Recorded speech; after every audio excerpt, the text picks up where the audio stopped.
Bien, bienvenidos a Ideario, información para generar opinión desde Martínez de la Torre. Hoy tenemos la primera entrevista de este 2024. A quienes nos han seguido durante los últimos meses de 2023, pues gracias por seguir aquí, mucho éxito en todo lo que se proponga en este año, mucha salud y bueno, que todo lo que se estén proponiendo lo logren alcanzar, claro, esforzándose para hacerlo. Hoy es la primera entrevista de este año, como mencionábamos, y vamos a empezar con un tema o charlando con personajes hoy un poco alejados de, un poco digo, porque en realidad también tiene que ver con política, pero vamos más hacia el lado educativo. Hoy nos acompañan dos docentes, a quienes conocemos desde hace mucho tiempo, el personal que está aquí en Ideario. Ella es la maestra Claudia Hernández y tenemos al profesor Miguel Pérez Presa. Bienvenidos. Muchas gracias. Gracias por la invitación. Bueno, pues qué bueno que están con nosotros para darnos también un tema que ya hemos tenido tal vez dos entrevistas sobre el tema educativo o que tocan un poquito a personajes que tienen que ver con la educación, pero hoy creo que vamos a centrarnos un poquito más en estos temas. No sé si podemos empezar porque nos comenten un poco sobre sus trayectorias respectivamente. Maestro, yo diría que primero las damas. Bueno, pues muchísimas gracias por la invitación, estoy muy contenta y muy agradecida. Y bueno, como ya lo dijo, mi nombre es Claudia Hernández Castañeda y pues tengo 17 años de servicio en el nivel de educación especial. Obviamente, como dice uno antes, también hizo pininos ahí como en algunas instituciones donde uno va pues aprendiendo y ya oficialmente en las escuelas particulares también, en algunas instituciones en Martínez de la Torre. Muy bien. Sí. ¿Cuántos años nos dijo, maestra? De servicio en educación especial 17. Muy bien. Cumplo en estos días, mañana pasado, por ahí está la fecha. Pues entonces felicidades. Muchas gracias. Muy contenta, la verdad, de estar en este nivel. Y un poquito del tema, ¿dónde estudió usted su carrera? Tengo una licenciatura en Pedagogía en la Universidad Veracruzana, orgullosamente egresada en la Universidad Veracruzana, porque siempre lo voy a decir así. Tengo una licenciatura en Derecho, también egresada en la Universidad Veracruzana, y una maestría en Educación Especial, y actualmente estoy cursando otra maestría en Educación. Muy bien. Y diplomados y cursos y todo lo que tiene que ver con la actualización. Formación constante. Sí, porque el lema, el maestro Roberto de Gasperín, que es una personalidad en la Universidad Veracruzana, nos decía que el que no se actualiza se muere. Habla obviamente en el ramo educativo, ¿no? Y el que no se actualiza se muere. Y yo dije, yo no me quiero morir tan pronto. Entonces siempre es la finalidad de seguir estudiando. Y luego siguen los doctorados y el postdoctorado y hasta donde sea posible, hasta donde pueda haber. Creo que es algo que para todas las carreras, ¿no? Todas las carreras Claro. En general, si no te actualizas, estás, digamos, abriendo tu propia tumba profesional, ¿no? Y más ahora en estos tiempos que tenemos la información generándose y cambiando, los conocimientos evolucionando a cada instante. Creo que Así eso es muy importante. Considero que en todos los ámbitos es así. Y en el ámbito educativo, pues obviamente no se puede quedar atrás. Yo siempre considero que es la base. A lo mejor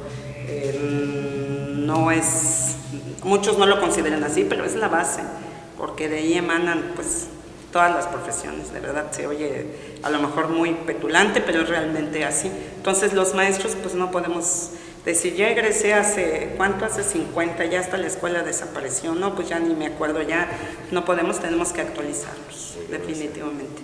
Maestro, no sé, que nos comentes ahí algo sobre tu andar educativo. Bueno, yo soy Miguel Pérez Presa, luego digo de broma que casi le doy clases a Matusalén o a sus hijos, porque fíjense que el nivel de educación especial se creó en Veracruz en el año 79 y yo ingresé al sistema educativo y al mismo tiempo a educación especial en el 81. Casi fui fundador de ese nivel aquí en Veracruz. Entonces tengo muchos años ya en el ejercicio de la profesión, en el mismo nivel, la misma modalidad, y en muchos programas, casi todos los que ha habido, en mi nivel educativo los he conocido: grupos integrados, centros psicopedagógicos, escuelas de educación especial que hoy son CAM, USAER, que es Unidad de Servicios de Apoyo a la Educación Regular, es largo el nombre, entonces decimos USAER. Los centros de recursos de información para la interacción educativa, largo, le decimos CRIE. Entonces, prácticamente todos los programas de educación especial los conozco, los he trabajado muy a gusto, me encanta mi nivel educativo. Maestro, ¿usted dónde estudió la carrera? Salí primero de la normal básica en Tuxpan, Veracruz. Inicié la escuela básica en Tuxtepec, que era una escuela muy combativa. Me tocó el año convulso del 76, la asociación presidencial. Víctor Bravo Aguja era secretario de Educación y presidenciable y candidatable a la gubernatura. Le mueven el tapete y a los estudiantes, tuvo un muerto, varios heridos en mi escuela, la cierran, nos mandan a varias partes del país. A los veracruzanos nos tocó en Tuxpan, a los oaxaqueños en Puerto Escondido, y así, según donde fuéramos. Entonces, inicio en Tuxtepec, termino en Tuxpan, la formación básica. Después, mi especialidad la cursé en Saltillo, Coahuila. En ese tiempo, solo había 5 escuelas formadoras de docentes de educación especial en el país: la de Saltillo, la de Monterrey, la de Campeche, la del DF y la de Guadalajara. 5. Entonces, pues a alguna parte habría que irse. Como el DF no me gustaba, me fui a Saltillo, me encantó, maravilloso. Iban unas compañeras que venían de Mexicali, de Sonora, de Piedra, no, eran maravillosas. No, y fíjense que a nosotros los veracruzanos nos querían mucho. Éramos 5 veracruzanos. De esos 5 éramos 3 varones y 3 damas. Entonces nos querían mucho, me gustó mucho el lugar, la gente, y hasta la fecha conservo varias amistades de aquella época. Ay, qué bien. Bueno, yo voy a hacer un paréntesis. No, después una maestría, cursé 2 maestrías. Bueno, es que qué bárbaro. Una maestría en educación especial, con enfoque inclusivo, una maestría en tecnologías aplicadas a la educación, una maestría en Derecho, algunos diplomados, pero yo digo que los títulos son lo de menos. Lo que importa es el trabajo, el desempeño, el compromiso, la cercanía con la gente. A mí me encanta trabajar con los alumnos. Me querían mucho los niños. Ahorita ya estoy viejito, pero desde años pasados a mí me buscaban mucho, les gustaba jugar conmigo porque yo juego con ellos. Me acuerdo de mis juegos, la roña, los encantados, el bote pateado, la cuerda, el lobo feroz, todos. Entonces, yo a mis 50 años seguí jugando con ellos. Lo que no hacían mis compañeros maestros, y a los niños les encantaba. Y les sigue encantando, sin duda alguna. Que muchas veces tenemos que quitarnos ese papel, ¿no?, del maestro, del podio, de estar arriba del pedacito de cemento extra que tiene el salón, ¿no? Así es. Y tratar de convivir, y yo creo que también de conocerlos, ¿no? Porque muchas veces cuando los escuchas, los entiendes y también los descubres cosas, a veces buenas que puedes explotar, y a veces, desgraciadamente, también cosas negativas, ¿no? Así es. Voy a intentar hacer un paréntesis, o voy a hacer, mejor dicho, un paréntesis, para comentar también. Bueno, aquí la maestra fue maestra de quienes hacemos este programa, de Álvaro Guerrero, de Isaías Rostro, de un servidor. Bueno, a lo mejor conmigo fue un poquito menos tiempo, pero coincidimos en un tiempo que en la carrera de comunicación aquí en la UGM, así que por ahí tenemos ya un tiempecito de conocernos. Y el maestro Miguel Pérez Presa, bueno, pues el andar periodístico pues es una fuente siempre muy importante en el tema educativo y también en el tema político. Pero también por ahí tenemos una historia en común con unas personillas, grandes personas que desgraciadamente ya no están aquí, que son tía Mago y tío Fuego, como yo los conozco, y creo que él también tuvo chance de conocerlos en su estancia, mencionaba en Tustepec. Sí, para allá yo llegué, cuando estuve en Tustepec, después de que nos cierran la escuela, llego ahí con un familiar de ellos, Lupe Morales Palacios. Él se va y me quedo. Yo ahí era el sobrino de Don Fego y de Amago y el tío de los chicos. Entonces ahí todo el mundo pensaba que yo era familiar. No era nada, pero nos queríamos como familiares. No, entrañable esa amistad que seguí frecuentando hasta muchos años después de que salí de la escuela. No, pues ahí tenemos, hay historias por ahí que nos vamos cruzando en el camino, ¿no? Y bueno, la pregunta, tal vez la primera es, ¿por qué educación y por qué educación especial sobre todo, maestra?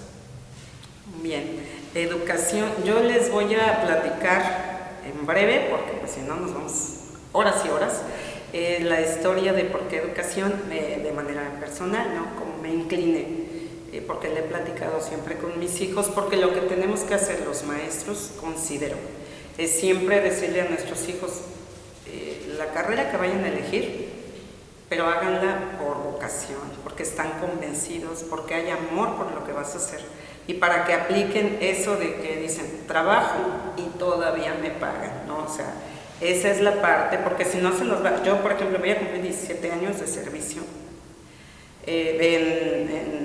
ya en la Secretaría de Educación, ¿no? Anteriormente, pues ya estuve 10 años en la universidad, en la UGM. Anteriormente estuve cubriendo algunos interinatos, entonces ya tengo mucho tiempo en la docencia. Y créanme que todavía me despierto y digo, qué padre, o sea, a trabajar. Yo quiero que esa chispa no desaparezca y creo que viene por la vocación que tengo, ¿no?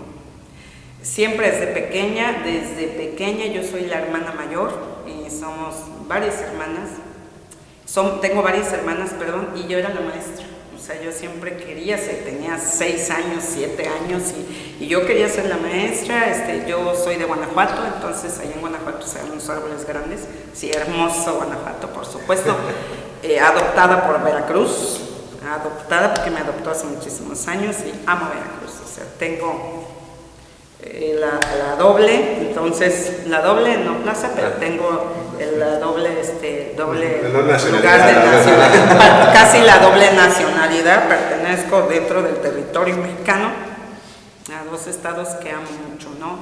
Entonces, cuando era pequeña, que vivíamos allá en jacarandas, hay muchas jacarandas, y en la pared yo le dejaba a mis padres así todo pintarrajeado porque pues no me compraban un pizarrón, que en ese entonces era pizarrón, no había pintarrones, y toda la pipiolera de hermanos más los vecinos, ¿sabes? Chiquilla, pues, y yo les daba clases, yo los regañaba, yo los castigaba, bueno, así como yo lo veía en la escuela. No, porque no son arregladas, pero sí los castigaba. No te muevas, que ir al baño, no puedes ir al baño, cosas pues que veía uno en la escuela y las repetía, pero siempre me gustó. Yo no sabía ni leer, pero yo les enseñaba a ellos la A al menos, o la O, pero siempre me gustó, siempre soñé con ser maestra, siempre fue mi sueño, o sea, y realmente ser maestra con vocación y con preparación. Yo también dije, no quiero terminar la carrera y que me pregunten, o que yo me pregunte, bueno, Claudia, ¿qué has hecho? Bueno, hace 50 años terminé la licenciatura y actualmente no, pues es que los letreros que voy por ahí leyendo es lo que me ilustra. No es posible, ¿no? Sí es necesario actualizarse de manera permanente, porque de verdad nos mantiene vivos. Yo es lo que comparto siempre con mi familia y con las personas que permitan compartir. Siempre les digo, hagan diplomados, tomen cursos, estudien, escolarizados, sabatino, como puedan, porque aunque tengas, todavía no tengo 100 años, ¿verdad? Tengo 50, pero aunque tengas 50, 60, 70, cuando te integras a un aula, ya sea virtual o presencial, eres un alumno y formas parte con toda la frescura que te da el estar interactuando en un aula y adoptando nuevos conocimientos, adoptándolos a tu crecimiento intelectual, a tu formación intelectual. Entonces, eso es, siempre me interesó la docencia, pero también las leyes, también era, pero me incliné más por la docencia porque sí creo que fue lo que más me gustó, entonces partió de ahí. Cuando llegan ustedes a la docencia, ¿qué es lo que los hace ir hacia la educación especial? La verdad. La verdad. Decía el doctor Cuervo, ¿quién la verdad o una respuesta política? El doctor Cuervo fue muy apreciado y famoso aquí en Martínez de la Torre, fue el primer dirigente del PRD en los años 89. En mi caso,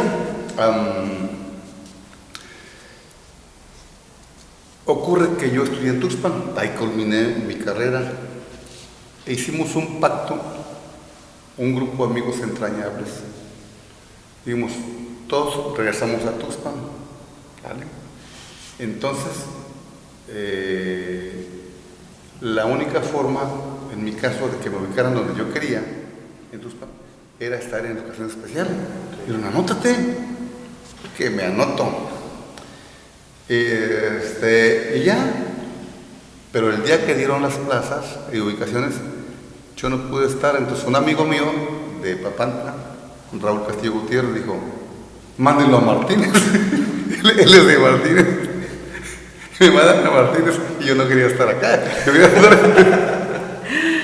Y bueno, y me quedé. Y contrario a lo que muchos maestros hacen, ¿no? Sí. Todos los que se van de Martínez quieren regresar rápido a Martínez. Claro. Entonces yo dije, bueno, entonces ese primer año fue, digamos, obligado o interesado, pero cuando conocí el trabajo me quedé. Y al otro año me fui a hacer mi especialidad y me quedé hasta la fecha. Me encanta el nivel educativo. Así fue como llegué a educación especial. ¿Cómo es trabajar en educación especial? Es una pregunta con muchos matices. Entra en juego, yo lo diré, para ser maestro de verdad hay que tener amor al prójimo, hay que enfocarse muy bien lo que es la corriente humanista, pero no nada más decir, ay, por corriente humanista, ¿no? Realmente hacerla, apropiarse de ella.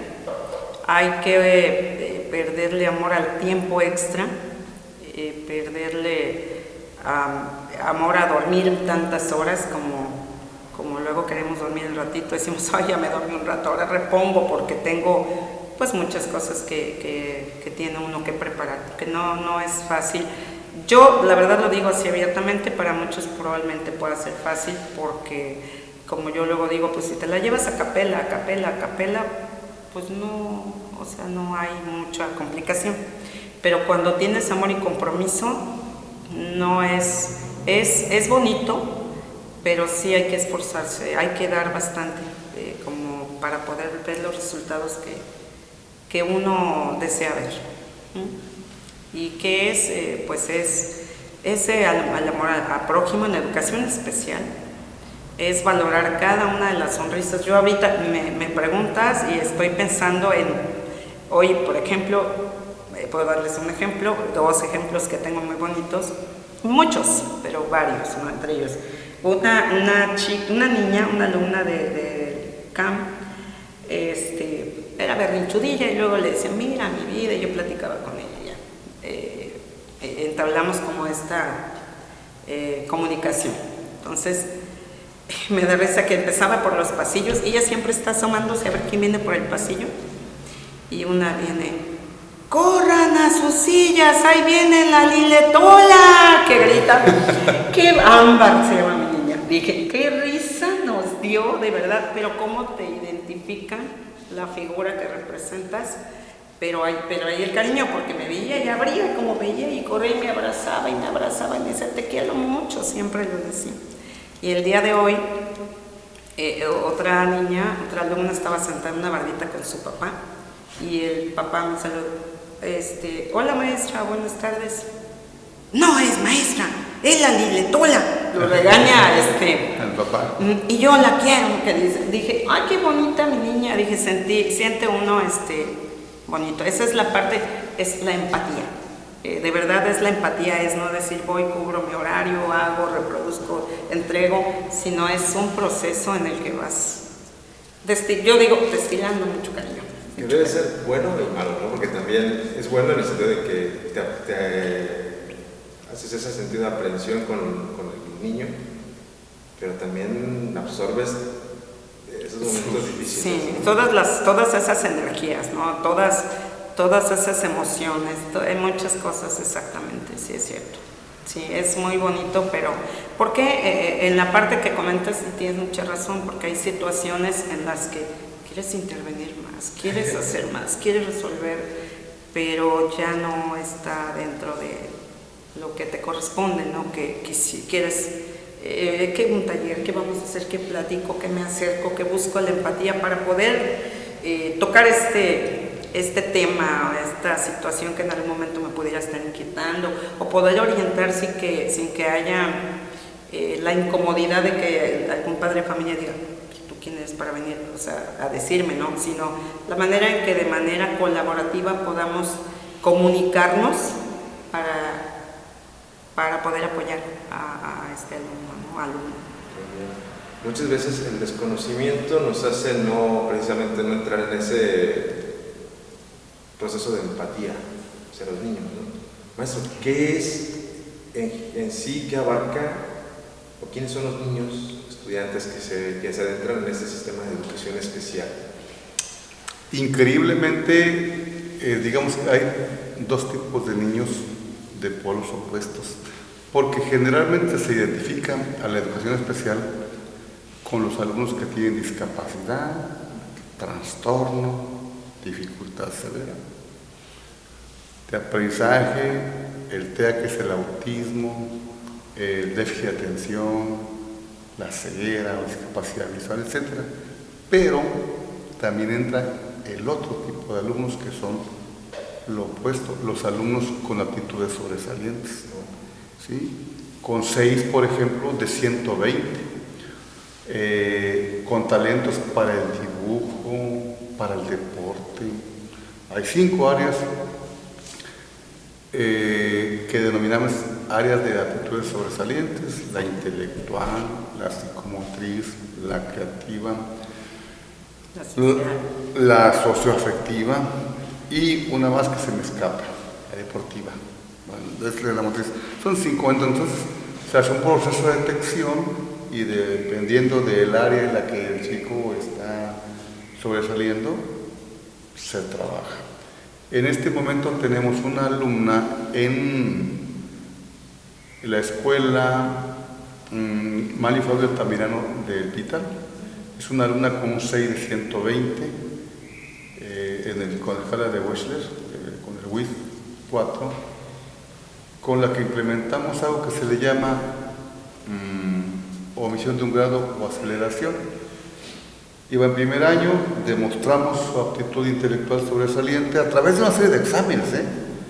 Hicimos el trabajo administrativo correspondiente, entonces desde octubre, y en mayo nos dijeron, sí, reúne el requisito, y se pasó a tercer grado, omitió el segundo grado. Entonces, esta niña aparte participó como en un evento de oratoria, no quedó en el primer lugar, quedó en segundo lugar. Tenemos un alumno ciego, primer lugar en oratoria a nivel estatal. Este alumno se llama Edwin Jesús, de La Unión, y en 2 ocasiones, en el 2021, cuando la pandemia, todo fue virtual, primer lugar. Y ahorita, este año pasado, en el ciclo pasado, en junio fuimos a recibir el reconocimiento primer lugar de todo el estado de Veracruz contra muchos alumnos. Nosotros es un alumno con una discapacidad, pero con un talento. Y entonces, estos dos tipos de chicos que tienen características opuestas, porque los que tienen discapacidad y los otros, pero aparte queda claro que hay con discapacidad, pero con talentos que sobresalen. Entonces, esos dos tipos de alumnos atendemos. Muy bien. Yo siempre, desde hace unos meses estoy también dando clases en las mañanas, y por muchos chicos a veces les cuesta la escuela. Y yo les digo, enfóquense en lo que son buenos, traten de potencializarlo, traten de aprovecharlo, y lo demás hay que ir cumpliendo también con ello, ¿no? O si necesitan ayuda, hay que pedir ayuda. A veces hay estudiantes que por un lado, en una parte van muy bien, en otra les pega muy fuerte.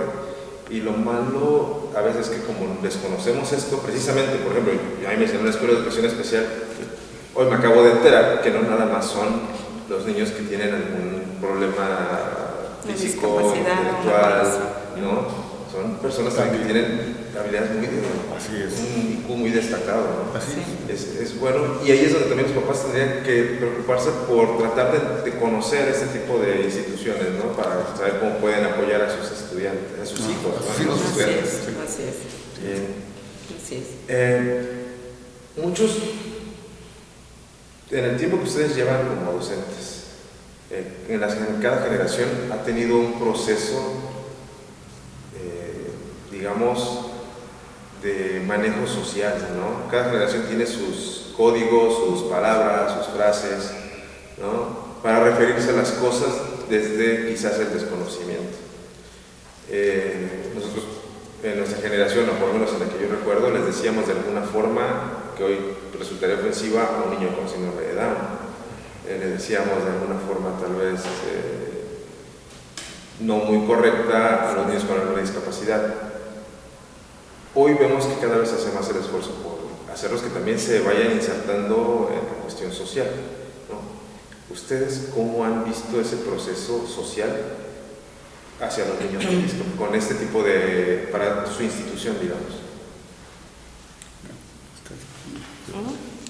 Bien, ya es un punto que lo reviso y analizo, y muy interesante la pregunta, porque muchas veces se escucha lento, pero ahí vamos. No vamos tan lento, realmente no vamos tan lento, porque hace muchísimos años la terminología para una condición, una discapacidad, era bastante fuera de lugar. O sea, la verdad, para no utilizar palabras que a lo mejor no generen controversia, ¿no? Pero fuera de lugar, ¿no? Porque no eran las adecuadas. Entonces, hace muchos años, muchísimos años, y en donde las personas con una condición o una discapacidad no representaban, no tenían un lugar en la sociedad, en ningún aspecto. Entonces, poco a poco se fue avanzando hace mucho tiempo. En la actualidad siento que vamos bastante bien, bastante rápido, porque tiene lo que yo dije una vez también en un evento que tuvimos, una clausura, y también tuvimos post en estos medios, y les dije, se ha picado piedra tanto tiempo, aprovechemos. Ahora hay escuelas de educación especial, en donde maestros con la preparación adecuada,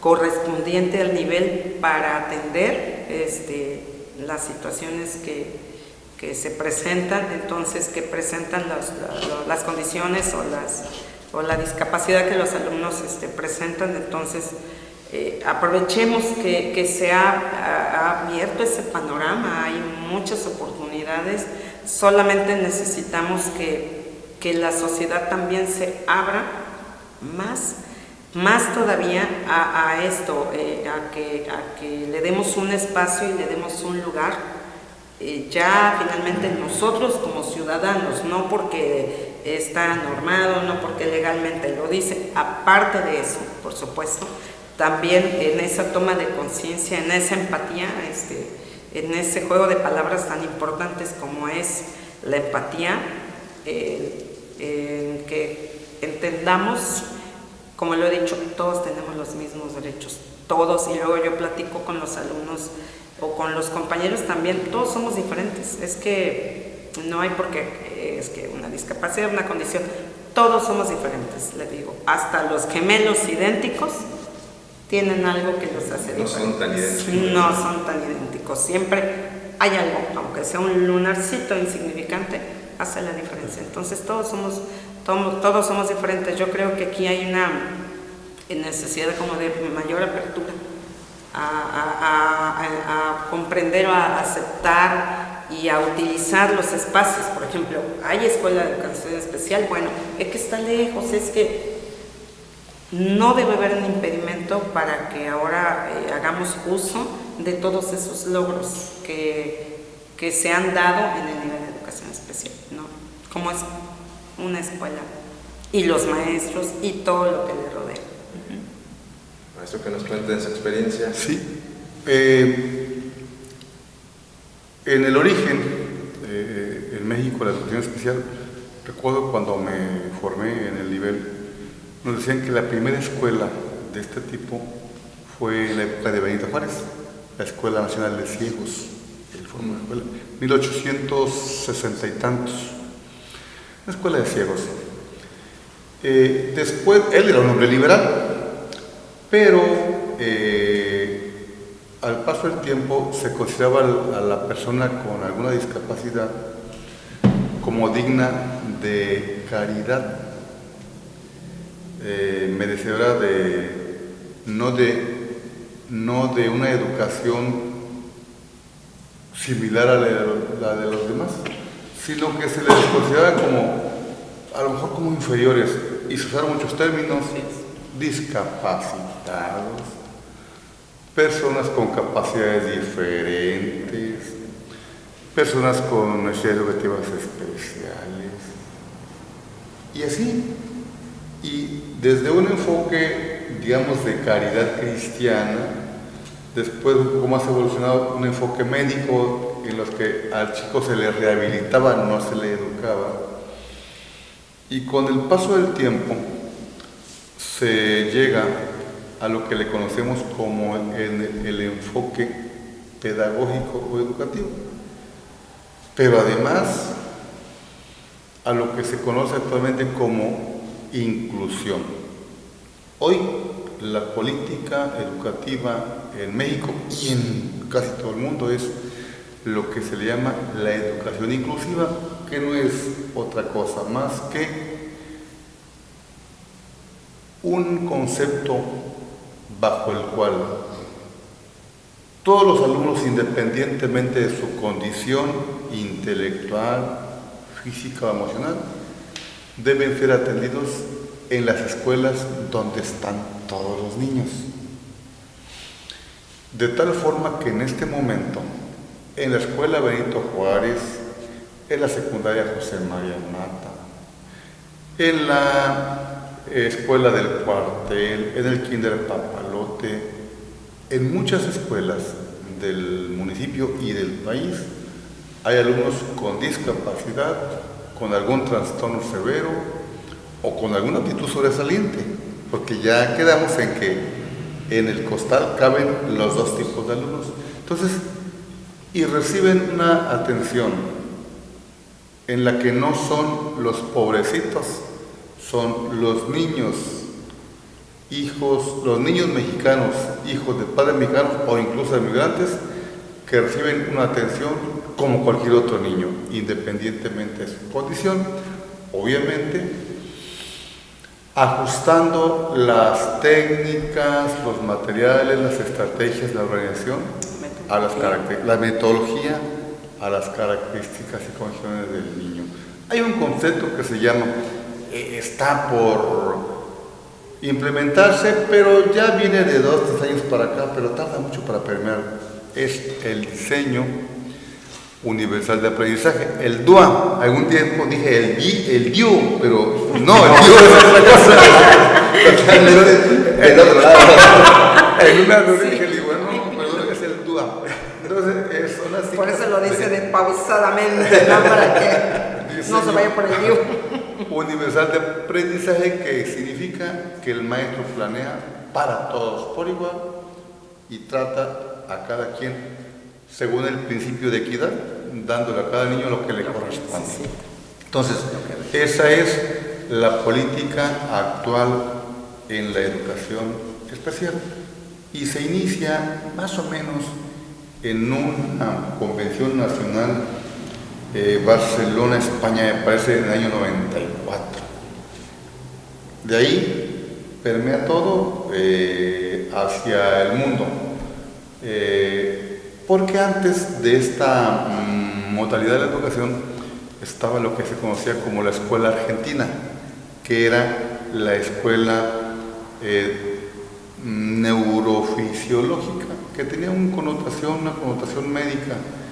Juan Ascuaga, un médico argentino, dio clases especialmente en Coahuila, en Saltillo, donde yo estudié, muy connotado, y actualmente muchas cosas de esa escuela se toman, pero para conocer las características de los chicos.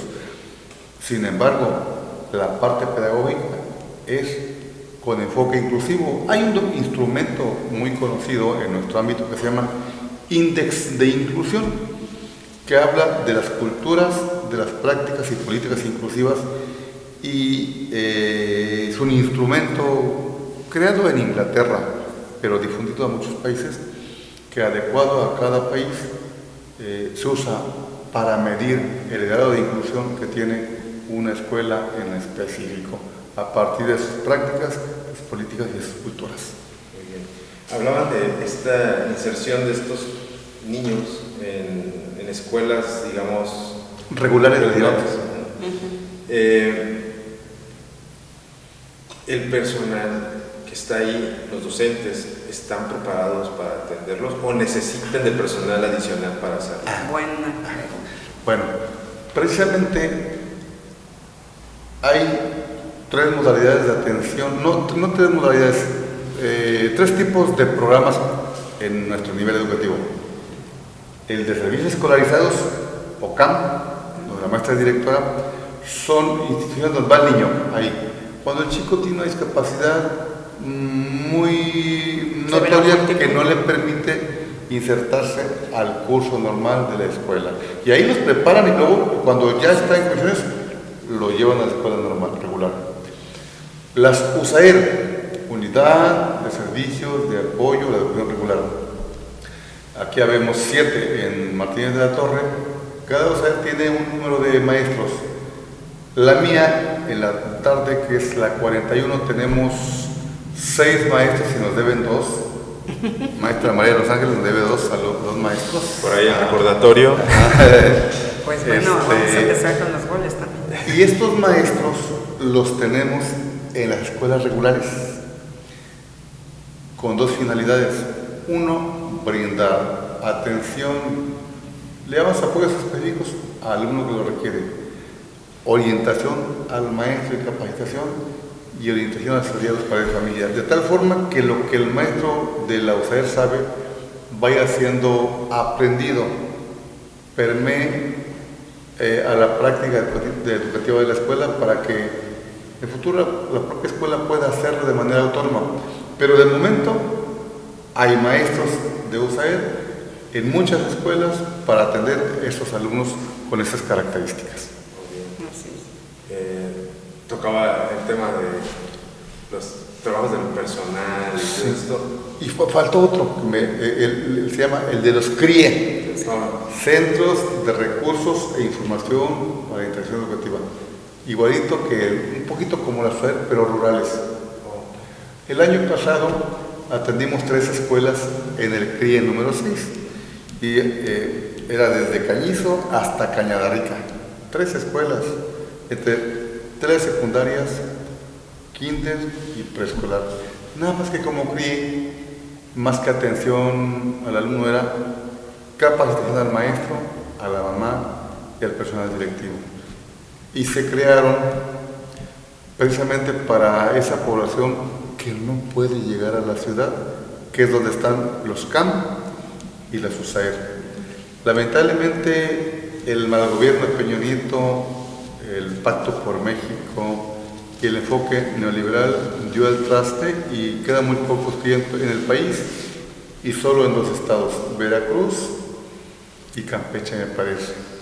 En los demás desaparecieron, pero seguimos manteniéndonos intentando sobrevivir a restricciones que nos impone incluso la propia Secretaría actual con este gobierno, porque no pudieron modificar la ley, y los maestros de CRIE no pueden cambiarse, no pueden promoverse, no pueden nada, y si un maestro se vaya no lo reponen. En mi CRIE éramos 6, quedamos 3, se han cambiado y no lo reponen. Entonces, Eso es un pasivo del gobierno. Bueno, ojalá se pueda resolver, pero esa modalidad existió y es extraordinariamente hermosa porque lleva al ámbito rural lo que no pueden recibir los chicos porque no pueden venir a la ciudad. Desde la experiencia o desde lo que han visto, cuando estaba por nacer una de mis hijas, nos decían los temas de salud y de condiciones, uno pregunta siempre, ¿no? Trae dedos, trae brazos, trae esto, trae lo otro. Viene bien, me decía un médico, decía, mira, yo no te puedo decir que viene completo, pero no, sí trae otro tipo de problemas. Dice, pero no te preocupes, entre comillas, los papás se ven sanos, se ven que tienen alimentación, tienen esto, tienen lo otro. Al perro más flaco se le cargan las pulgas, dice. Y no sé si era algo que pasaba, si en estos tipos de centros que están en las zonas rurales, a lo mejor, o más, con menos economía probablemente, es más propenso a que aparezcan niños con esas condiciones. ¿Lo contesta o lo contesto? ¿Lo contestamos? Sí. Bueno, Empiece. bueno, relativamente cierto, en parte. Sobre todo cuando es una condición derivada de las condiciones del nacimiento o derivada de las condiciones del proceso de embarazo. Si es mala alimentación, si cuando nació el niño fue ahí con la partera, venía con el cordón al cuello, no pudo nacer, costó mucho trabajo, sufrió de hipoxia neonatal, muerte de células cerebrales, parálisis cerebral o alguna otra discapacidad intelectual. Ahí sí. Hay otras condiciones que tienen que ver con el asunto de la genética. La trisomía del cromosoma 21, que es la del síndrome de Down, no tiene que ver mucho con la condición económica, es parte de los genes, es parte de lo que tiene el individuo. Y el cromosoma 21, que son como moñitos, tiene en lugar de dos, tiene tres cabecitas, tres cuerpecitos, y eso genera en la persona que nace en esa condición características como oblicuos sus ojos, la lengua gruesa, el cerebro poco desarrollado, discapacidad intelectual con un montón de limitaciones físicas, etc. Y ahí no tiene que ver la condición económica, sino la propia naturaleza del individuo. Pero el tema de la condición económica sí es importante para otros casos. Tengo en caballero un alumno sordo, el chamaco, ojo azul intenso, sordo absoluto de ambos oídos. La palabra sordo es correcta, se llama sordera bilateral profunda. Es un síndrome derivado de un asunto genético en el que los gametos tienen una condición que genera una anomalía en el aparato organoléptico, en el oído interno, no oye ojos azules, intelectualmente bien, y la familia es acomodadora. Entonces es relativo el tema. Sí, exactamente, concuerdo con el maestro. Es relativo es relativo el tema. ¿Por qué? Pues hablando de las zonas marginadas, en donde hay mucha información. Yo muchas veces entro en debate conmigo porque también digo, pero hay la información a las cinturones de miseria, como antes en algún momento se les mencionaba, en lugares aislados, lejanos, de poco acceso hacia la ciudad, no llega la información. no llega la información, no llega la atención médica correspondiente. La información, bueno, es para la planificación familiar y no implica, planificación familiar nada más implica decir, pues piensa en los hijos que vas a tener, sino planificar los hijos que vas a tener, el tipo de alimentación, lo que tienes que prepararte antes de embarazarte, de pensar en procrear. Entonces hay que preparar el cuerpo, hay que alimentar el cuerpo adecuadamente, hay que vitaminarlo, hay que hacerse los estudios necesarios para poder llevar a cabo el siguiente paso, ¿no? Entonces, pues si en la ciudad pasa, los que vivimos en ciudad pasa, que no decimos, híjole, pues es que bueno, ya, todavía no me alcancé a desparasitar, pero bueno, decimos, bueno, no desparasitarse pues ya es como que algo más pequeño comparado con todos los procesos que necesitaban. ¿Podría dar un dato, pero que se va a contradecir lo que yo dije? De los alumnos que yo conozco, a lo mejor hay 10 hijos de ricos y 200 hijos de pobres. Eso quizá está contradiciendo mi acerto anterior. Pero es cierto, en el campo, ¿cuántos ricos hay en su campo? No, pues muy poquitos. Muy poquititos, muy poquitos. Y 90, digamos, pobres o regulares. Entonces a lo mejor eso diga que la condición económica tiene que ver. O a lo mejor que los ricos no los llevan ahí, sino a otras escuelas. Pero los números sí dicen eso, Entran en juego muchas cosas, porque mire, por ejemplo, las personas de bajos recursos, bueno, tienen dinero para meter saldo, para entrar un ratito al Face, un ratito al TikTok, ¡pum!, se acabó, ¿sí? Son muchas cosas, ¿no? Y pues las personas que tienen una economía un poquito mejor, bueno, les da para un plan y a lo mejor ahí investigo algunas situaciones, les da para meter otra vez saldo si ya se les acabó, o para tener internet en su casa. Y lo vimos, me baso en esto porque lo vimos cuando estuvimos en pandemia, que los maestros sí trabajamos en virtual mucho. Lo vivimos donde es que no tengo para la recarga, le voy a poner recarga, voy con mi tía, voy con mi prima, voy con la señora enfrente que tiene internet. Desde ahí nos dimos cuenta cuántas situaciones rodean, ¿no? Todo esto que bueno, es otro tema que no estamos preparados, pero pues, es otro tema, hablando económicamente y en cuestiones de atención médica, ¿no?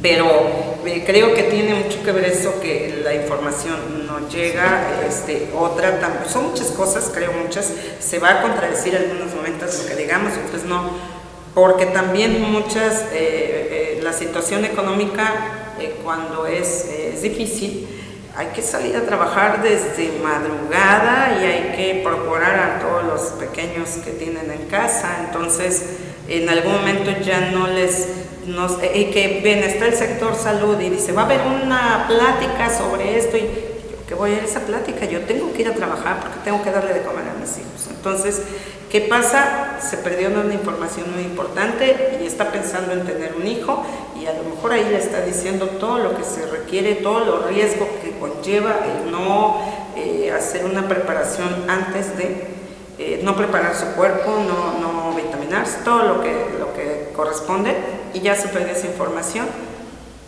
Y entonces, porque sí hay muchas cuestiones, por ejemplo, el síndrome de Down, hay muchos datos, es una cuestión genética, pero bueno, también la edad, embarazos menores de 19 años y embarazos mayores arriba de 36, fluctúan los datos que yo he leído, nos dicen arriba de 36 y otros mayores a 38 años. Una mujer que se embaraza antes de los 19 años, también en la cuestión genética, pero aparte se suma la edad en la que lleva un riesgo de un niño con síndrome, ¿no?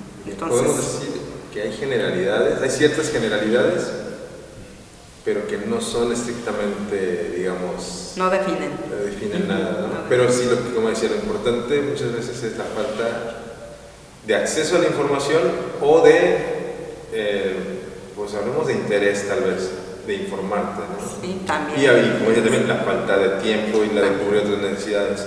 Hace poco hablábamos con una psicoanalista y nos decía que desgraciadamente ahora por el ritmo de vida que llevamos,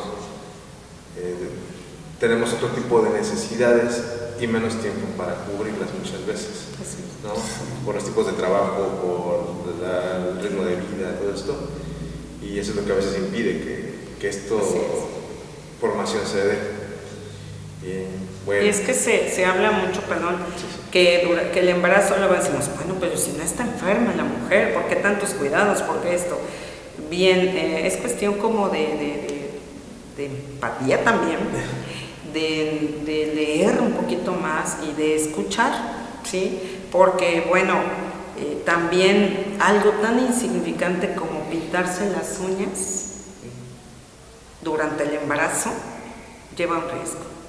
Teñirse el cabello, que por más que no, es que es un tinte que solamente, que es natural y que también tiene sus afecciones, el usar algo como que, para no echarme comercial, que te detenga el cabello y todo, son como que cosas bien insignificantes, que pareciera que no va a pasar nada, pero entonces son como que esos, y se da en todos los estratos sociales, el que no conozcamos, ¿no?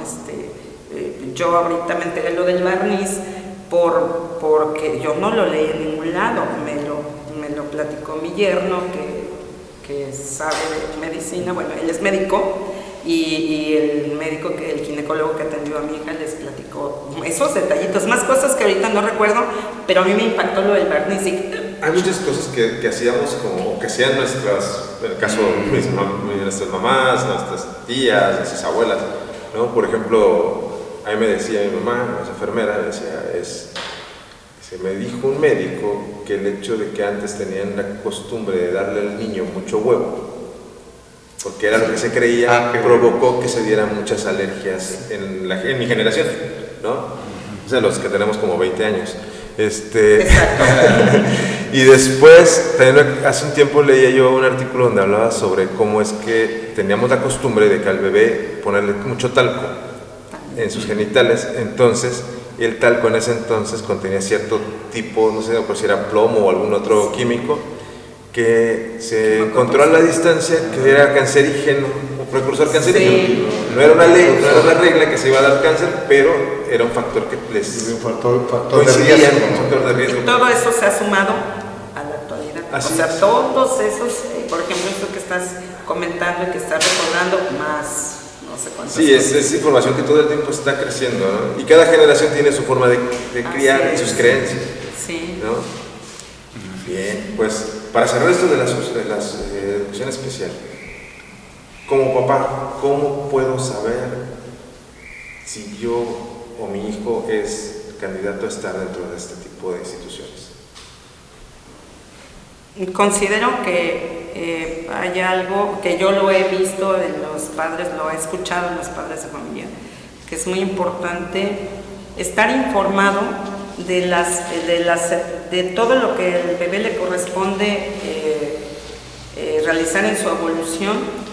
Entonces, estar pendiente que esos procesos vayan cumpliéndose de acuerdo a los meses que va cumpliendo su pequeño, ¿no? O sea, por ejemplo, cuando empiezan, quieren empezar a tocar cosas o empezar a agarrar cosas, los ruidos, por ejemplo, estar muy pendientes de esto, que se cae algo y si el niño brinca, decimos, de alguna manera decimos, escucha. No, aparte, obviamente, ya sabemos, hay muchos estudios que les hacen en cuanto los pequeños nacen, pero nunca está de más estar en observación de todos los procesos de nuestros pequeños, todos, estar muy pendiente, y la verdad la recomendación siempre es el registro. Siempre es muy importante porque cuando tienes una duda, consultas al especialista y omites cosas que pudieran ser importantes para descartar o definir. Entonces, tienes ya tu guía de observación, ahora sí nos vamos como en la escuela, tu guía de observación, y todos los datos que tú puedas compartir al especialista son muy buenos. Pero yo considero como mamá que ser muy observador, muy observador, el movimiento sigue las miradas, en los ruidos, en los movimientos de su cuerpo, las etapas, hay que leer, hay muchos tutoriales, las etapas de desarrollo de su hijo. Sí, es muy clásico, por ejemplo, que el niño a los 5 meses, 6 se sienta, a los 9 empieza a balbucear, primera palabra a los 11, 13 meses, 2 palabras a los 2 años, caminar al año. Y el momento del nacimiento es estar presente, es estar muy atento a eso, porque el nacimiento es una, ¿qué diríamos? Es como la impronta de todo el desarrollo, o sea, estar atentos. ¿Lloró rápido? Lloró de inmediato. ¿Y qué tiene que llorar? Porque respiró. Si el niño llora, que respira, y si respira es que pues, se está oxigenando, y si no, le falta oxígeno, ¿no? Entonces, estos detalles, y el primer año nos da muchos datos, como decía la maestra. Rápido anécdota, hace cosa de 2 años estaba yo por la Colosio, en el bulevarcito, que entra por el Bianca. Y entré a una tienda donde venden agua a comprar un refresco. Un niño como de 3 años, y lo noté raro, porque no respondía a los sonidos, o sea, no, yo dije, este niño es raro. Le voy a decir a su niño, escucha, dice, sí, me dijo la persona, creo que era, no sé si la abuela o la tía. Le digo, oiga, lo veo raro.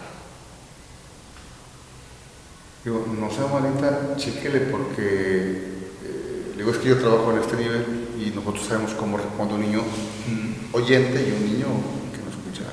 Y este niño era muy claro que no estaba atento a los sonidos, ¿no? No supe qué pasó, pero con esto lo que quiero decir es que muchas veces los papás, como no tienen parámetros, no tienen información, como dice la maestra, entonces no saben que, por ejemplo, en el sordo eso puede ocurrir, y desde el principio si no voltea, entonces algo pasa. O el que empezó bien su desarrollo, 1 año, 2 años, 2 años, ya hablaba, caminaba y de pronto se detuvo y ya hasta se rezó. El TEA, el autismo es como esa característica, ¿no? Entonces, yo no sabía que pasaba eso, porque yo pensaba que un niño autista desde el principio ya tenía ese seguimiento, ¿no? Que ya era así. Pero sí conozco un caso donde dicen, la pequeñina creció y dicen se desarrollaba bien, y de repente hubo un momento en el que se manifestó y pues es cuando, como dicen, los papás están atentos, luego buscar opciones. ¿Qué pasó? Exactamente, porque decimos algo bien importante, se lo decimos a los papás, la atención temprana. Eso es muy importante. En la escuela donde soy directora, es el CAMP 4, tenemos alumnos inicial que recibimos desde los 45 días. Cuando nos llevan bien pequeñitos, los felicitamos y les decimos, llegan y me dicen, es que yo observo, y obviamente los canalizamos ya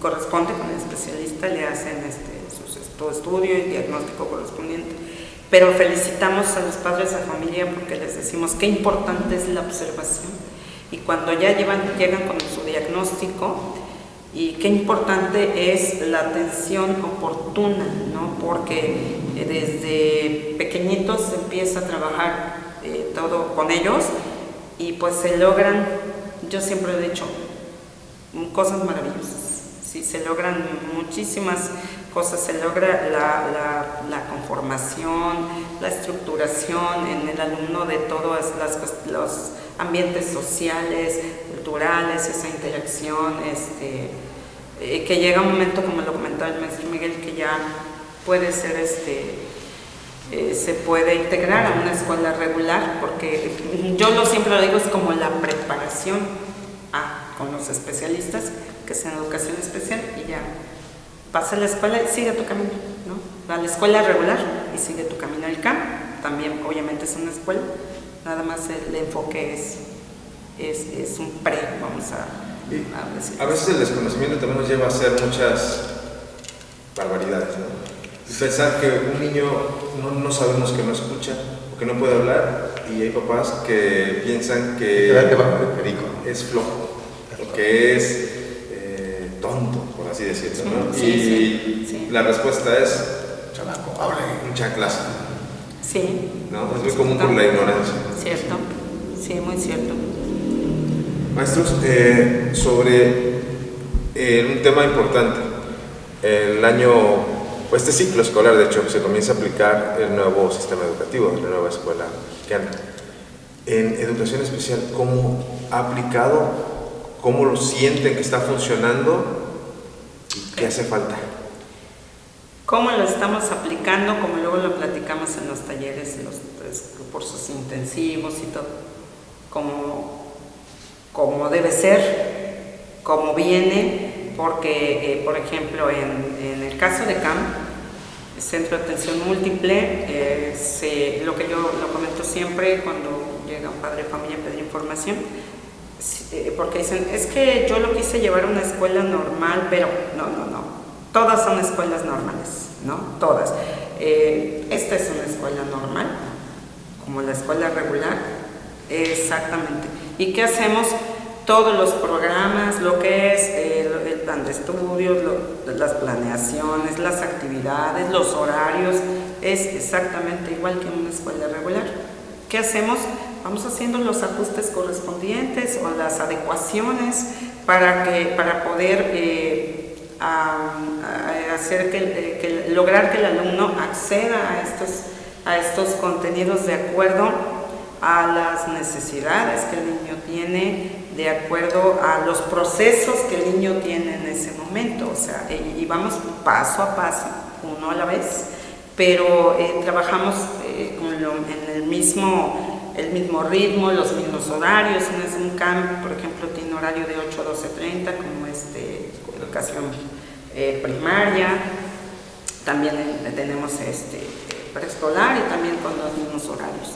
Y se planea, se utilizan los mismos formatos o la misma libertad de un formato de planeación, como tiene el maestro, sus horarios de receso, horarios de desayuno, normal, como yo les digo, como cualquier escuela regular, solamente que, bueno, el maestro de educación especial tiene pues el perfil correspondiente para saber, bueno, primero hace sus pruebas de diagnóstico, como todas las entrevistas, todo para darnos cuenta las necesidades de atención que corresponde a cada uno de los alumnos. Entonces, yo admiro mucho el trabajo que se hace en educación especial, porque es un trabajo muy minucioso, muy minucioso, en el que estás observando de manera permanente cada una de las acciones, reacciones que el alumno tiene, cómo responde en lo social o en lo emocional, en lo pedagógico, para poder hacer el trabajo, preparar los materiales con el cual va a trabajar. Y dentro de un aula, pues, alumnos sordos, ciegos, alumnos hipoacúsicos, discapacidad intelectual, síndrome de Down, etcétera, ¿no? Entonces, ¿qué es hacer? La maestra tiene que transmitir estos procesos en donde hay una rutina. Hay que llegar a las 8, las clases empiezan a las 8 y de ahí se desglosa la rutina para ir al baño. Si no oraliza, bueno, pues hay muchas maneras de comunicarnos, de decir, de pedir, y es la parte donde la maestra lo está trabajando, pero de acuerdo a las necesidades de cada alumno. Por eso les digo, yo admiro mucho el trabajo que se hace en educación especial, y considero que en las escuelas regulares en algún momento también se podría estar trabajando así, porque yo les digo, en las escuelas regulares cada alumno representa una forma diferente de plantearle los contenidos, de trabajarlos, de evaluarlos, ahora con una evaluación formativa que suena bastante bien, para que no sea homogéneo. No puede ser homogéneo, como lo decimos. Yo siempre lo digo, soy muy auditiva, otros dicen, es es que escuchaste esta palabra, ¿cómo la dijo? Yo la sentí, esa es la parte donde somos muy auditivos, hay personas que son muy adultos, o sea, nosotros ya soy bien visual, ¿viste? No, fíjate, estamos así, ¿no? O otras que estamos con las texturas,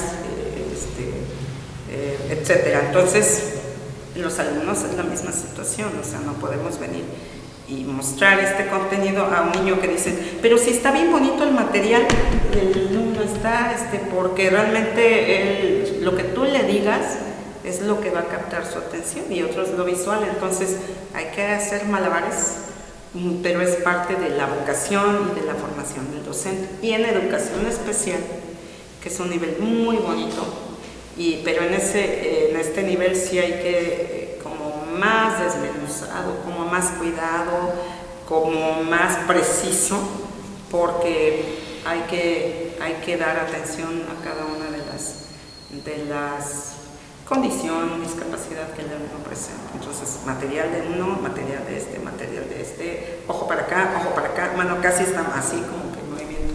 Esto es admirable, respetable. Yo estoy maravillado, y no porque me identifique con la ideología del régimen, sino porque, por ejemplo, se empezó a implementar desde el octubre del 2021, hace ya, va para 2 años, cuando la contrarreforma de Peña Nieto, en el último año de gobierno, 2018, se empezó a implementar. 2. Porque fuera de algunos terminajos que no me caen, no me gustan, el programa analítico, las zonas, pero fuera de eso, la otra parte, el trabajo por proyectos es maravilloso. Claro. Y le da sentido a la enseñanza. En esto ya lo reflexionaba yo, lo platicaba con un amigo, le digo, mira, fíjate bien, a mí me enseñaron que 4 más 5 son 9, y yo me tenía que aprender 4 más 5 son 9, pero ¿eso qué? Digo, y esto que no supo responder la Secretaría de Educación cuando dijeron, ¿cómo hacía la matemática? No sé, bueno.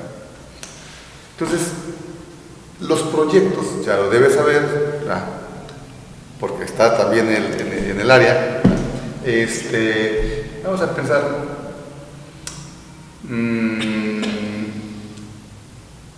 una hortaliza para la escuela. Bueno, ese proyecto de la hortaliza implica, primero, en español, bueno, vamos a hacer una lista de todas las semillas que vamos a requerir. A ver, zanahoria, Z, rábano, R, chile, acero, etc. Bueno, ok. ¿Dónde se compra? Pues vamos a buscarlo al mercado, esas tiendas de agroinsumos. Vamos a hacer los surquitos. Aquí, en este surco, ¿cuántos hoyitos hay? 15. Y acá, 8. ¿Cuántas le voy a poner? Entonces ahí le encuentras sentido a los números, ¿va? Entonces, entonces 15 más 8 no es 15 más 8, sino son estos los surcos en el que aquí hay 15 semillitas de 28. Entonces, y la geografía, ¿en dónde se da el chile? Pues Jalapa es zona productora de chile jalapeño. La zanahoria en la zona de papa, en la zona de perote. Entonces, el asunto de estos proyectos, ahorita ya los maestros, yo lo vivo porque yo voy a los consejos técnicos de escuelas regulares como director. Al principio refunfuñaban y decían, no, ya hemos trabajado. Algunos de los críticos que eran muy afines a la dirigencia sindical, a la que mi amiga y compañera empieza lo bueno. Otra entrevista para esa, por favor. No, eso ya lo hemos trabajado. Pero ahora están encantados porque le encuentran sentido, y entonces hay un montón de cosas que se pueden trabajar todo con un proyecto, y eso lo saben las maestras de preescolar porque es del 94. trabajan por proyectos, nunca se quejaron. Entonces, este asunto de los proyectos le da a lo que se enseña un sentido, y le explicaba yo a mi compañero en estos días, mira, ¿a poco aprendemos a hablar como nos dicen? A ver, di ma, di sa. No, el niño empieza a decir zapato, solito, Pero mamá, así no solito, se llama. así se aprende, ¿no? No enseñando por sonidos ni por sílabas. Entonces, el aprendizaje también de los contenidos así tienen que ser contextualizados con un sentido. Yo estoy maravillado. Insisto, salvo esos terminados, ¿para qué se inventan eso? El programa sintético son los planes de programas nacionales, ¿no? El analítico es lo que hace bueno, ya se la paso al Max Arriaga porque lo demás está muy interesante, la verdad, muy interesante. A mí me gusta mucho. Yo me he topado mucho con que son temas muy interesantes, y yo me he quedado con las ganas de poder generar un proyecto, no nada más que sea poder llevarlo a la multidisciplina, entre grupos, o sea, además de decir muchas materias, llevarlo de un grupo, vamos a decir, a ver, podemos tener, en el caso de secundaria y preparatoria, que son varias materias o varios campos, bueno, me gustaría que los maestros de matemáticas me dijeran, yo llevo esta clase, ¿tú cómo puedes ayudarme con las materias de español o de lenguaje en esta clase? ¿No? Y desarrollar. ¿Cómo la vinculamos? Pero bueno, los primeros pasos ya se están dando, cada quien en sus respectivas áreas van generando sus proyectos. Es irle perdiendo el miedo conociendo, ¿no? Conociendo esos procesos, porque comparto con el maestro, y la verdad sí les quiero decir que llegue hasta donde tenga que llegar esto, porque es lo que compartimos muchos maestros. Llegó la información así, ¡pum! Tengan directores, es acá, y todo, o sea, ¿a dónde me van a mandar a que vengan los instructores capacitados para... No, chale, sí, claro, pues estamos capacitados, pero también fue un desgaste. Yo de verdad lo veo y comparto con todos los directores y con los compañeros docentes, porque era, a ver, te daban un montón de información, el programa sintético, ¿qué es el programa sintético? Porque no, ya vimos que nada más era cambiar el PDA, empezamos, PDA, y a leer y cambiar, esto significa esto, estábamos, campos formativos, era lo que se llamaba esto, y así estuvimos entonces, la evaluación formativa, o sea, yo siempre he dicho, la evaluación son dos cosas, entonces lo cual y lo cuanti, pero desde hace mucho tiempo se está trabajando ya de manera formativa, o sea, ya se ha trabajado, ya nada más le faltaba que le agregaran esa palabra, pero considero los maestros son y somos muy capaces, nada más que sí más apoyo en esta parte. De verdad, yo cuando llegó todo dije, Jesús, de verdad, era y macheteale, y no hubo realmente, yo lo sentí así, más claro el panorama, hubo mucho cambio, mucho juego de palabras, que finalmente era lo mismo, pero lo revolcamos y lo ponemos así, y principio sí hubo mucha resistencia de todos. Ya no hay resistencia, ya no escucho las quejas de los libros, ya no escucho las quejas de la gente. Porque conocimos, había la resistencia. Es que nada más les voy a poner un ejemplo a la maestra si me escucha, va a saber que es su ejemplo. Me gustó, donde estamos hablando, hay una hoja donde nada más hay gotas de lluvia, o algo así dijo, gotas de lluvia, gotitas de agua. Y les dije, ¿y qué les dice eso? ¿Y dónde está que la autonomía profesional, y que ahí está la autonomía profesional? Es una hoja donde hay gotitas de agua. Pues todo lo que tú quieras. Vida saludable, matemáticas, cuidado del medio ambiente. Una historia. Bueno, exactamente, todo lo que a ti se te ocurra. Te da la oportunidad, maestro, de pensar en muchísimas actividades y planteárselo a los alumnos y decirles, ¿qué ven aquí? ¿Qué quieren que hagamos con esto? O no sé, ¿qué les gustaría? Bla, bla, bla, plantear muchas cosas, y los niños pues siempre están ávidos de plantear, de proponer y de hacer, y ahí sale todo, ¿no? Todos los intereses que los niños tienen, porque esto es centrado en los intereses que tienen los niños, lo que quieren aprender, y ahí está. Y sobre todo esa parte del interés, ¿no? Yo siento que ahora, más que los niños, dicen, es que los niños no sueltan los celulares.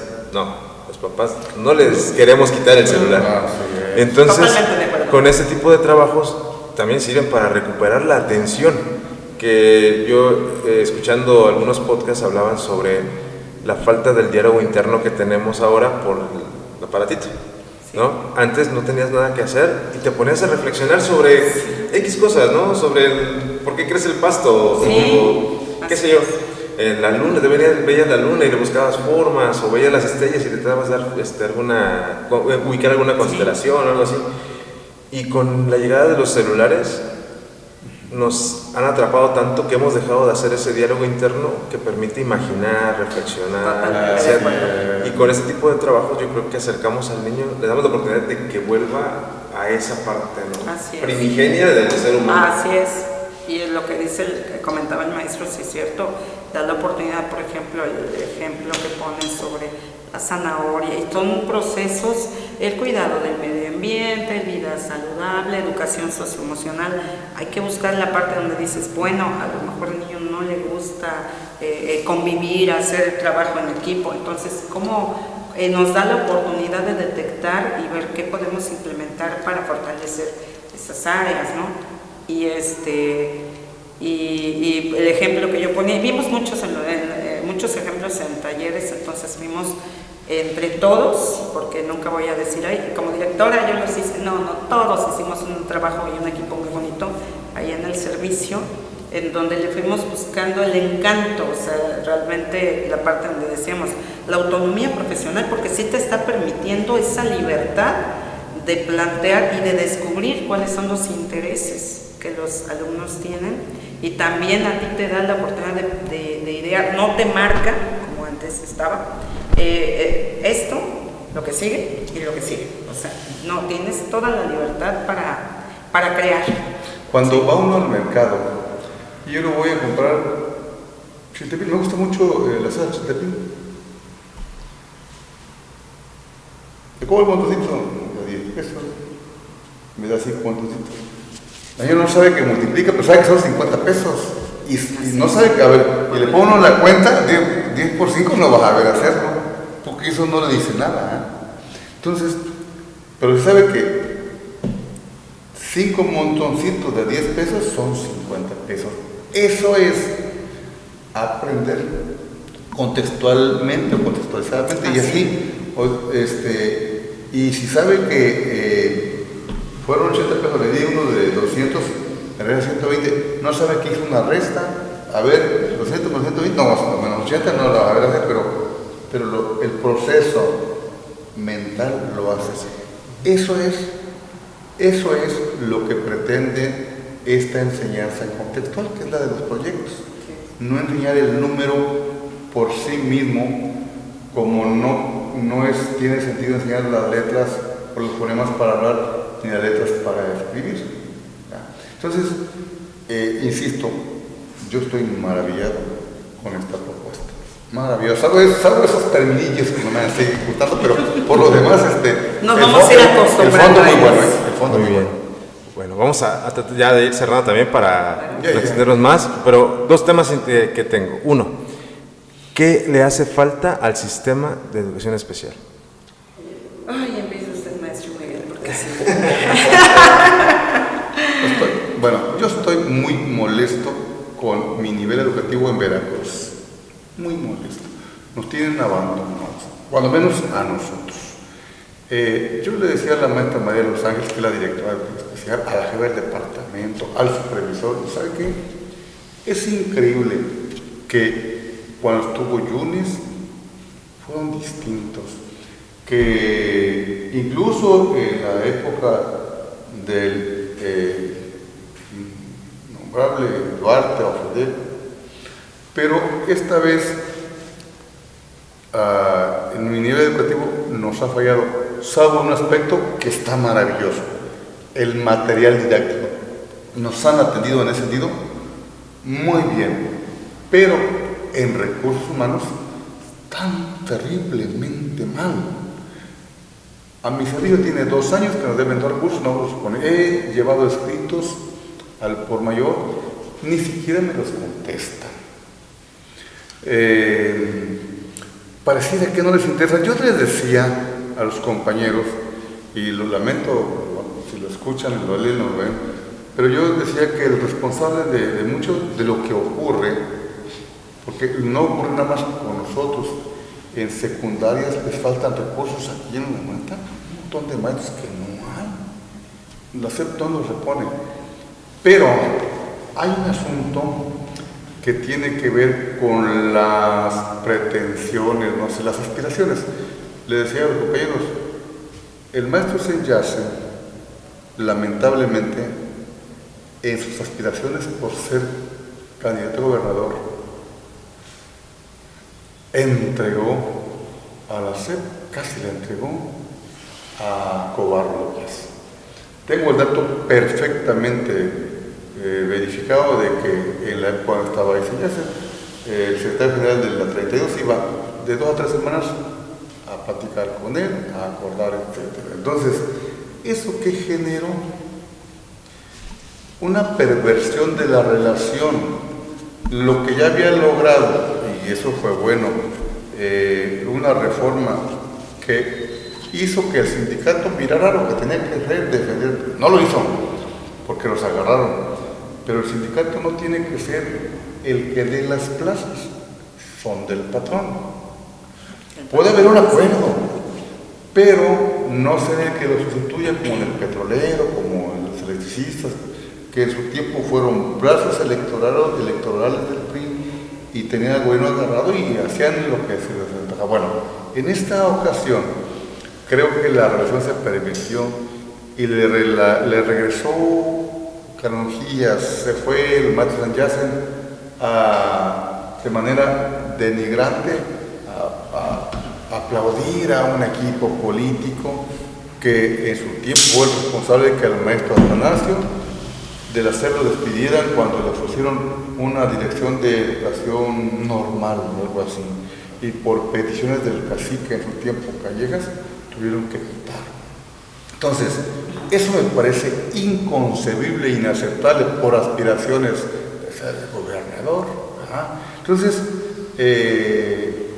quizá eso influyó en que a nuestro nivel educativo, USAED en específico, nos tienen olvidados. Se implementó una figura que se llama de resguardo, que yo ni la conocía, pero que consiste en que un maestro me lo quitan, se lo llevan a otro lugar porque está bajo resguardo. ¿Y por qué? Pues es que porque inseguridad. O sea, se lo llevaron donde había más peligro, o otra maestra que porque estaba mal de salud emocional, y la veo en sus redes sociales muy contenta, digo, oiga, pues no está mal porque aparece su face a cada rato en las fiestas. Entonces, esas cosas, y no les gusta que uno se los diga. Yo se los dije por escrito y de manera verbal cuando me visitaron, no les importa.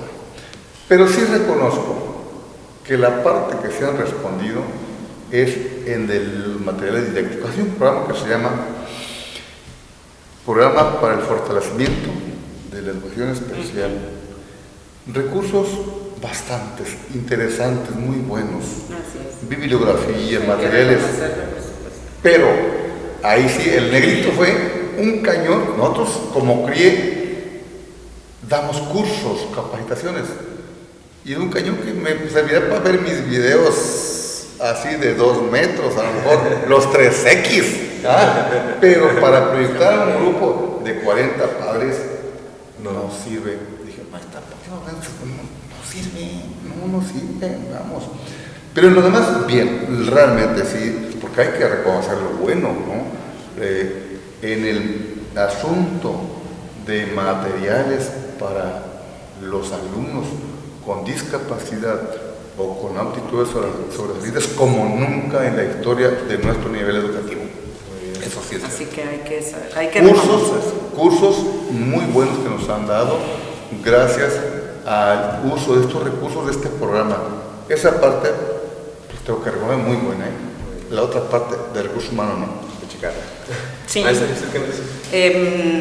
Estoy de acuerdo con ustedes en que los cursos han sido buenos.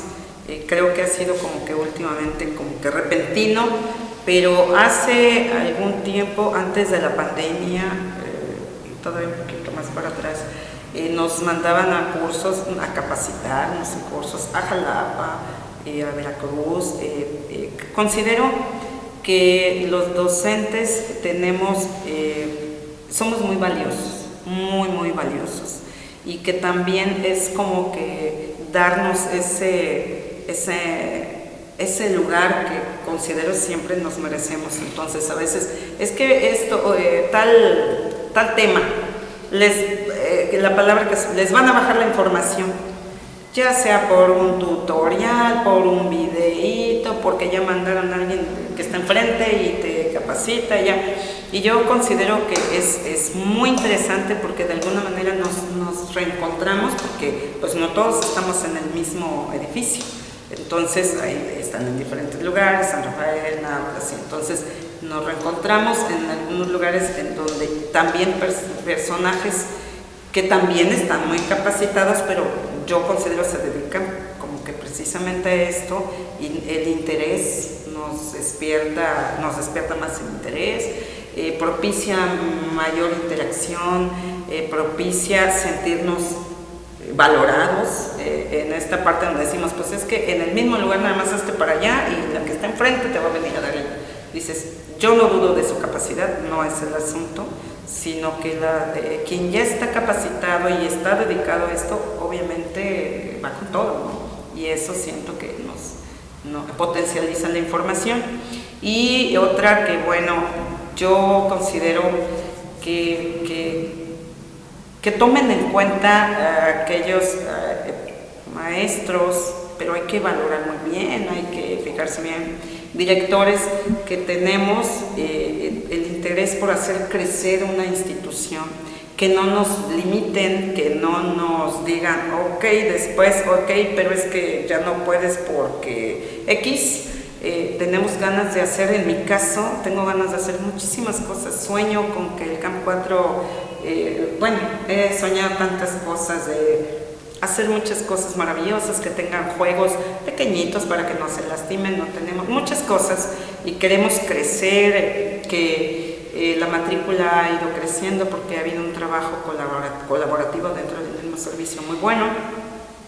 Y creemos que pues necesitamos más recurso humano, más docentes, más asistentes, para que pueda esta parte del crecimiento de la escuela. Es grande, tener siempre un apoyo. Siempre digo, las escuelas con matrículas grandes, escuelas grandes tienen pues un ATP o un subdirector y los docentes necesarios para poder cubrir las necesidades de la matrícula. Yo considero que a veces necesitamos ser escuchados. A mí sí, esa parte me gustaría mucho siempre que llegara, y que necesitamos ser escuchados. Y si vemos que alguien quiere hacer crecer este lugar y que lleguemos a donde tengamos que llegar, me refiero en la atención, y que haya, se fortalezca más y que haya más recursos, más docentes, más personal administrativo para poder crecer, que nos escuchen, que nos apoyen,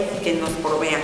Considero que eso es importante, voltear y decir, quiere hacerlo, o sea, hay compromiso, quiere crecer, está dando, está proponiendo, está dando tiempo más, está gestionando, adelante.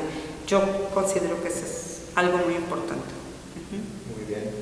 Pues maestros, para rematar nada más, si nos regalan un mensaje, ya sea para sus estudiantes, para su comunidad, para quien guste, aquí a Zuli. Primero la maestra, primero. Pues padres de familia, yo muy agradecida con los padres de familia del Camp 4, siempre apoyando en todo lo que les propongo. proponemos, siempre a pie de lucha por el bienestar de sus hijos, asistiendo a los talleres, a las pláticas, a la información que nosotros siempre les damos. A mis alumnos queridísimos de CAM 4, yo los quiero muchísimo, eso me despierta a veces cuando vamos tan cansados de los días cotidianos y que corre un alumno a abrazarte y te reconoce, te abraza con amor. Es gracias a sus padres que les fomentan valores de respeto, empatía, amor. Todos esos valores vienen pues obviamente de sus papás, y muchísimas gracias a los padres de familia, a mis compañeros.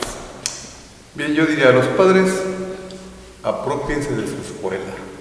Si hoy la propuesta de la nueva escuela mexicana es la comunidad del centro, hay que hacerlo realidad.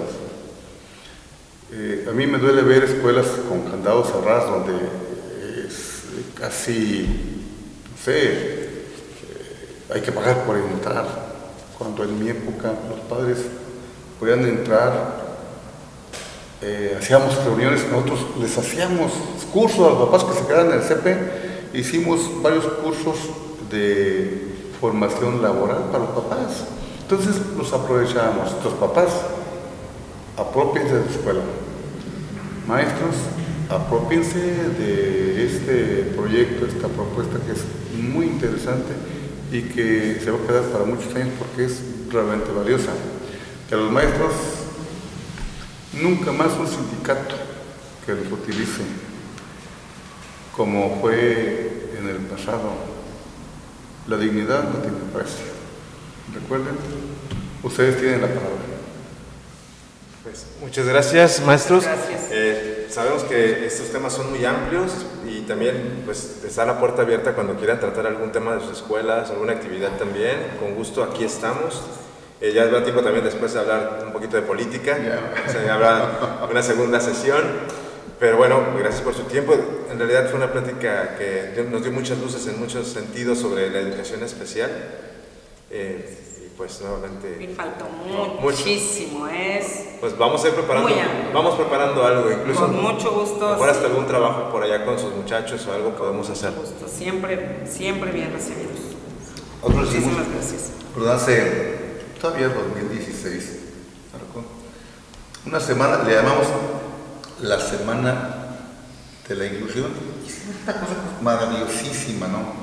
Entonces, en cada escuela teníamos 8 escuelas o 10, todas las semanas actividades, teatro, actividades de inclusión, hacemos actividades vivenciales para que el chico supiera cómo estaba un niño ciego, cómo vivía un niño con discapacidad motriz, etc.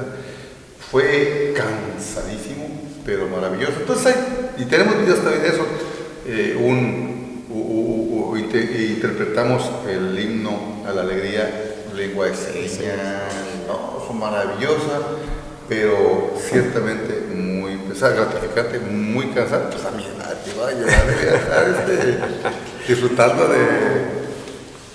de mis aportaciones, pero el próximo año ya se va a hacer. Estaremos al pendiente, maestro. Sí. Bueno, nuevamente, maestra Claudia Hernández Castañeda, Miguel Pérez Presa, muchas gracias por acompañarnos. A ustedes por aceptarnos aquí. Encantadísima. Ideario, me encanta el logo. Gracias. Y bueno, nos despedimos de nuestro auditorio. Gracias por seguir esta transmisión. Somos Ideario, información para generar opinión desde Martínez de la Torre. Como cada programa, agradecemos al equipo que hace posible este proyecto: Álvaro Guerrero en las consolas, Isaías Rostro en la producción, Miguel Martínez en la conducción. Nos pueden seguir en nuestras redes sociales que están apareciendo aquí abajo. Recuerden que también tenemos nuestras otras redes sociales que nos pueden seguir, además de este canal de YouTube, al que por cierto se pueden suscribir aquí abajo en la campanita para recibir el aviso de nuestros videos. Y en las otras redes sociales nos encuentran en Instagram, en TikTok y en Facebook, Ideario Noticias o Ideario Información para generar opinión. Pues muchas gracias por estar al pendiente de este video y nos vemos en la próxima. Hasta luego.